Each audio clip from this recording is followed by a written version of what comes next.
Assalamualaikum warahmatullahi wabarakatuh. Sahabat beriman, Allah subhanahu wa ta'ala berfirman dalam Al-Quran Surah Ali Imran ayat 96 yang artinya, sesungguhnya rumah ibadah pertama yang dibangun untuk manusia adalah Baitullah yang di Makkah yang diberkahi dan menjadi petunjuk bagi seluruh alam. Tahukah kamu bagaimana dan kapan sebenarnya Allah membangun rumahnya yang pertama, yaitu Ka'bah? Benarkah Ka'bah ini diciptakan oleh Allah? Siapa yang pertama kali membangunnya di bumi ini? Dan siapa orang-orang pertama yang berhaji serta bertawaf mengelilingi Ka'bah? Lalu, sudah berapa ratus tahun Ka'bah yang kita lihat sekarang ini berdiri? Sudah berapa kali Ka'bah ini dibangun ulang? Dan apa saja rahasia di balik sejarah Ka'bah yang penuh misteri ini?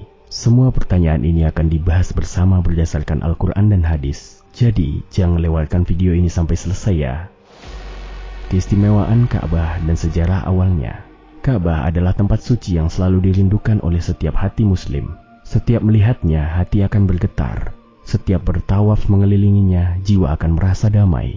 Ka'bah yang kita lihat saat ini diperkirakan berusia sekitar 404 tahun. Sepanjang sejarah, Ka'bah telah dibangun ulang setidaknya 10 kali. Pembangunan Ka'bah yang pertama kali terjadi 2000 tahun sebelum Nabi Adam alaihissalam diciptakan. Dan yang membangunnya pertama kali adalah para malaikat atas perintah Allah Ta'ala. Seperti yang disebutkan dalam kitab tafsir Al-Qurtubi, awalnya para malaikat bertanya kepada Allah saat diberitahu bahwa manusia akan diciptakan di bumi. Mereka bertanya, apakah engkau akan menjadikan di bumi itu orang yang akan berbuat kerusakan dan menumpahkan darah? Allah menjawab, sesungguhnya aku mengetahui apa yang tidak kalian ketahui. Para malaikat kemudian khawatir kalau Allah marah kepada mereka. Untuk menenangkan hati Allah, mereka pun bertawaf di bawah arsy, singgasana Allah, dan terus-menerus bertasbih. Allah pun melimpahkan rahmatnya kepada mereka. Di bawah arsy Allah kemudian dibangunlah sebuah rumah yang indah dan megah, dengan 4 tiang dari batu zamrud yang kokoh. Rumah ini dikenal di kalangan malaikat sebagai Baitul Ma'mur. Allah Ta'ala juga menyebut Baitul Ma'mur dalam surah At-Tur. Baitul Ma'mur, Ka'bahnya para malaikat. Baitul Ma'mur ini adalah Ka'bahnya para malaikat. Letaknya di langit ke-7, tepat di atas Ka'bah yang ada di bumi. Baitul Ma'mur memiliki kedudukan yang sangat penting bagi para malaikat. Sama seperti Ka'bah bagi manusia di bumi, ini adalah kiblat bagi penduduk langit. Setiap hari 70.000 malaikat bertawaf dan sholat di Baitul Ma'mur.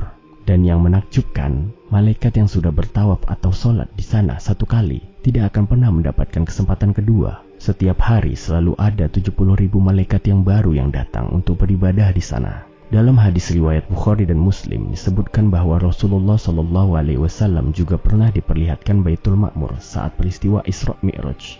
Jadi setelah Allah menciptakan Ka'bah di langit untuk para malaikat, Allah kemudian memerintahkan mereka untuk membangun rumah serupa di bumi.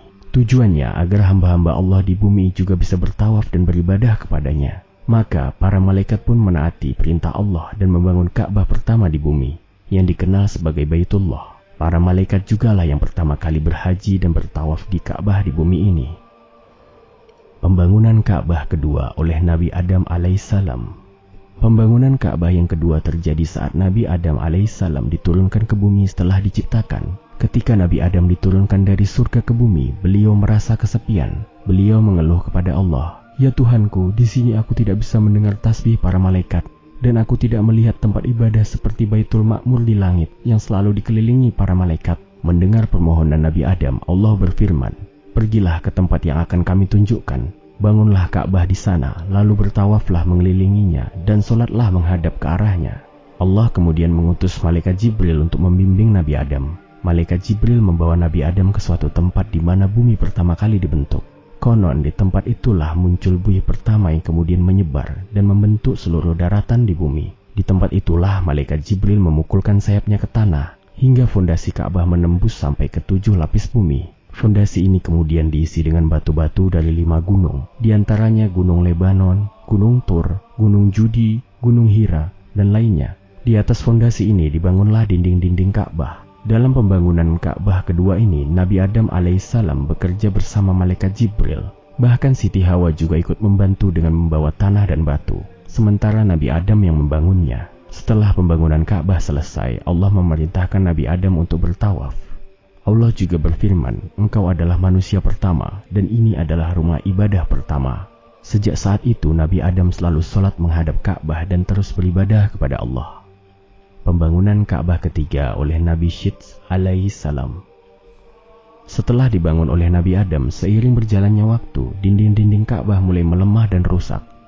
Maka putra Nabi Adam yaitu Nabi Syits alaihi salam membangun ulang Ka'bah untuk ketiga kalinya. Beliau membuatnya dari tanah dan batu. Beberapa ahli sejarah ada yang bilang, Nabi Syits hanya memperbaiki bagian-bagian yang rusak, bukan membangun total dari awal. Tapi yang jelas, Nabi Syits berperan penting dalam menjaga Ka'bah di masanya. Pembangunan Ka'bah keempat oleh Nabi Ibrahim alaihi salam. Ka'bah yang keempat kalinya dibangun kembali setelah terjadi bencana besar. Bencana ini adalah banjir bandang yang menimpa kaum Nabi Nuh alaihi salam. Banjir besar itu membuat bangunan Ka'bah hilang di telan air, atau ada juga yang bilang bangunannya diangkat ke langit.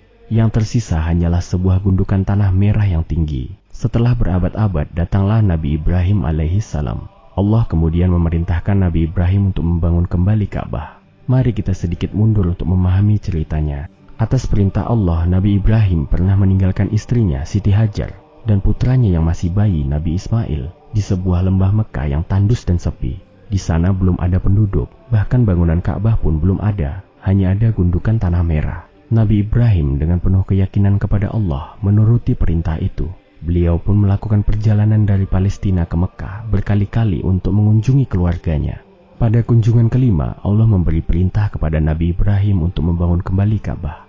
Nabi Ibrahim berkata kepada putranya Nabi Ismail, "Anakku, Allah telah memerintahkan ayah untuk membangun rumah ini." Nabi Ismail menjawab, "Tentu saja ayah, saya siap membantu." Menurut beberapa cerita, malaikat Jibril menunjukkan bekas fondasi Ka'bah yang lama yang dibangun oleh Nabi Adam. Nabi Ibrahim dan Nabi Ismail pun mulai menggali hingga menemukan fondasi kuno itu. Setelah itu mereka mulai membangun dinding Ka'bah. Nabi Ibrahim yang sudah tua berperan sebagai tukang bangunan, sedangkan Nabi Ismail bertugas sebagai kuli, membawa batu-batu. Malaikat Jibril membantu dengan membawa batu-batu dari 5 gunung, yaitu Gunung Lebanon, Gunung Hira, Gunung Abul Qubais, Gunung Safa, dan Gunung Marwah. Malaikat Jibril juga menunjukkan 2 batu istimewa dari sumur di Jabal Abu Qubais. Nabi Ibrahim pun membawa kedua batu itu. Salah satunya adalah Hajar Aswad dan yang lainnya adalah Maqam Ibrahim.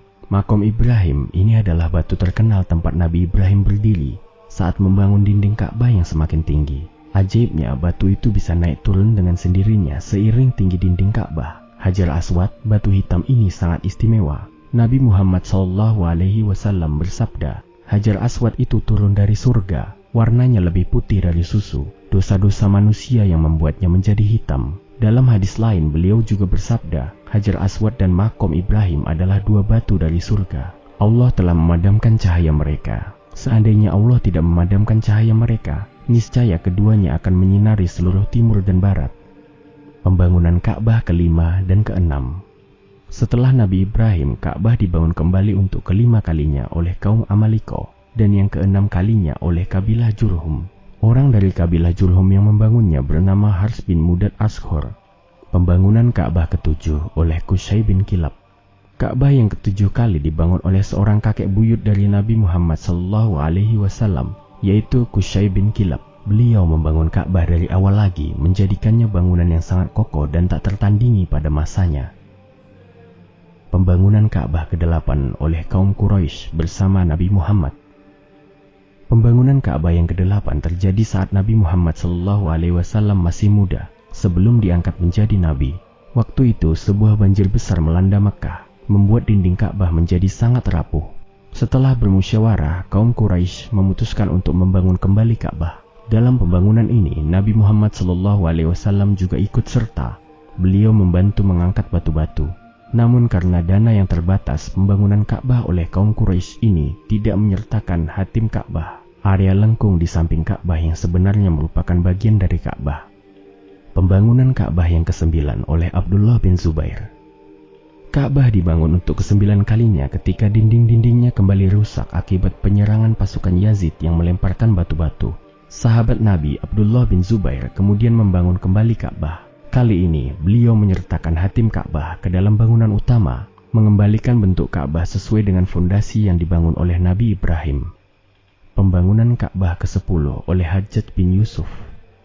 Pembangunan Ka'bah ke-10 dilakukan oleh Hajjaj bin Yusuf, seorang penguasa yang terkenal zolim pada tahun 74 Hijriah. Dia membangun kembali Ka'bah sesuai dengan bentuk dan ukuran yang dibangun oleh kaum Quraisy, yaitu yang tidak menyertakan hatim Ka'bah. Setelah zamannya, Khalifah Harun ar-Rasyid berkuasa dan ingin merobohkan Ka'bah yang ada untuk mengembalikannya ke bentuk yang dibangun Abdullah bin Zubair, yaitu yang menyertakan hatim Ka'bah. Namun Imam Abu Yusuf menasihatinya, jika setiap penguasa yang datang merobohkan dan membangun kembali Ka'bah sesuai keinginannya agar terkenal, maka Ka'bah tidak akan memiliki kehormatan lagi di hati masyarakat. Mendengar nasihat ini, Khalifah Harun ar-Rasyid pun mengurungkan niatnya. Perbaikan besar di masa Kesultanan Utsmaniyah dan modern. Pada tahun 1040 Hijriah, Sultan Murad bin Ahmad Khan dari Kesultanan Utsmaniyah yang berkuasa di Istanbul melakukan perbaikan besar pada Ka'bah. Beliau membangun kembali seluruh bagian Ka'bah kecuali area Hajar Aswad agar sesuai dengan bangunan Hajjat. Pembangunan ini selesai dalam 6 bulan. Beliau memasang batu marmer di dalam Ka'bah dan membuat atap yang sangat indah. Di luar Ka'bah juga dilapisi marmer. Lalu Ka'bah ditutup dengan kiswah, kain penutup berwarna hitam yang terbuat dari sutra mahal dengan kaligrafi kalimat syahadat dan nama sultan dalam tulisan emas. Setelah perbaikan besar oleh Kesultanan Utsmaniyah pada tahun 1417 Hijriah, Raja Fahd bin Abdul Aziz dari Arab Saudi memulai proyek pembangunan dan perbaikan besar-besaran di Ka'bah dan Masjidil Haram. Ka'bah yang sekarang kita lihat ini berusia sekitar 404 tahun karena bangunan yang kokoh ini didirikan pada tahun 1040 Hijriah. Dan sekarang adalah tahun 1444 Hijriah. Sahabat beriman, Ka'bah adalah rumah Allah yang diberkahi. Sejarahnya yang panjang menunjukkan betapa mulia dan pentingnya tempat ini bagi seluruh umat Islam. Mari kita berdoa kepada Allah Subhanahu wa Ta'ala, semoga kita semua diberikan kesempatan untuk berziarah ke Baitullah, melihat Ka'bah secara langsung dan menunaikan ibadah haji. Semoga Allah menerima doa-doa kita. Amin ya rabbal alamin. Wallahu a'lam.